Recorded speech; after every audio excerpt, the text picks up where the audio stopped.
Today's toy spot, we're having a look at the McFarlane Toys Color Tops AMC Fear the Walking Dead Travis.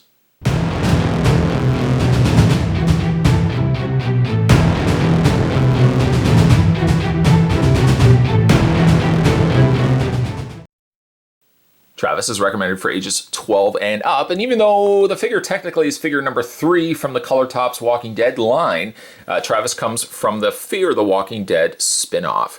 Truthfully, it's not a spin-off I've watched. I've watched the first 6 episodes, and then when it went on hiatus and the regular Walking Dead came back, I never went back to the show, and I haven't since. Travis does come with a display base. He also comes with a shotgun or rifle.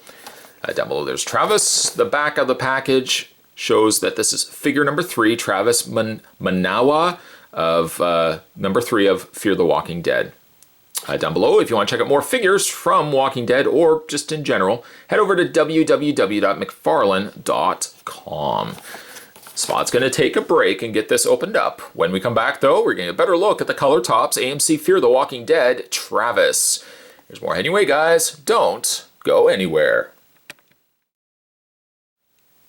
Spot would have said that he does come with the same display stand as the Michonne and Rick Grimes that we've already had a look at, and then for the most part, that is right. It's the same molded display base. The only difference, though, is on the front, you've got AMC Fear the Walking Dead rather than Walking Dead.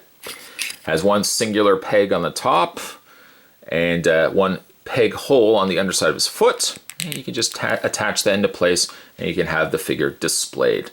It's certainly not the most dynamic pose that you can have him in, but what you can also do too is that you can angle the arm, slide the gun in there, bend the arm, clip this into place, or put the hand into place like so, and you can display him like that. Which I think actually, for the most part, that's how they have him in the packaging, is with him both hands around it. I guess that also makes somewhat sense too, because his hand is curled for him to be holding something. So I think that's probably how I'll likely display him. This is a very weird line. As you've seen with Rick Grimes, and then as we saw with Michonne, now of course with Travis, the line just doesn't know what it wants to be. On the one end, it does have some posability. Actually, Travis has more posability than the other 2 figures that we had a look at, but it's still, at the end of the day, a staction figure. You really can't do much with it. He really doesn't even stand on his own, thereby you would need the display stand at all times for displaying him. When we go ahead and take the gun out of his hand, we'll put that to the side. Let's have a look at the figure. The face is actually quite good. It's not from a show that I would watch regularly, but actually face-wise, it's really good. It does have the same problem, mind you, as Rick Grimes, being that he does have a ball joint. And when you tip the head so much onto one way, it doesn't have a big glaring lump in his neck like Rick does, but it does look a little off. Now what I was saying is, with the line not really knowing what it needs to be, it's actually more posable because he has hinged arms. Rick did not have hinged arms. He was basically more staction than that. Travis also has a bend in the elbow. You can rotate the arm. You can rotate the hand. You can rotate the waist. Of course, he's got that ball joint head. About the only thing that's more limited on him is the areas from the waist down. You can swivel the legs very mildly by the cut across the legs. While we're actually on the topic of his legs, I don't know if it's just me, but it looks as if his legs are really stumpy. Now Rick, I felt the same way, but Rick balanced a little bit better. Travis looks like he's got really short legs, and I don't know if it's simply because his jacket is really long, but I think from what I remember, the smaller figures that Spot did reviews of too, I felt the same thing. It's almost like McFarlane wants to sculpt really stumpy legs on their characters, or on his figures. And also through the process, I find the one leg, when you start moving it too much, it wants to come out of its socket. Coloring is good though. Face sculpt is really good on him too.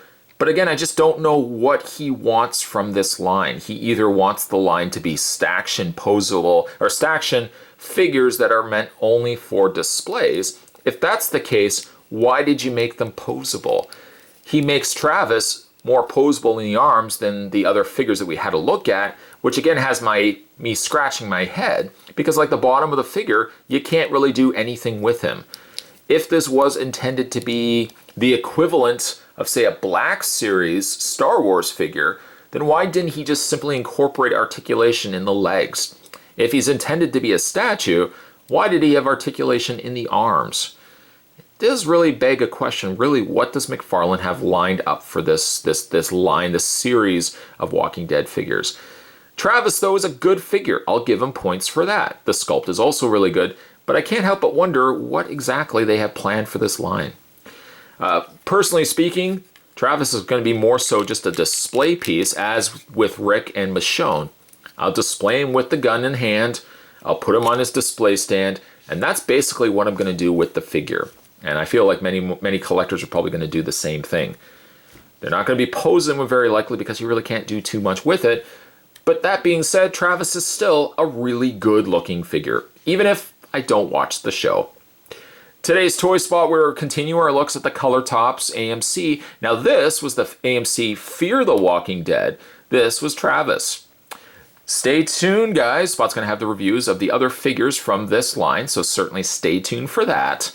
As always, thanks for watching as you always do. I'll see you next time.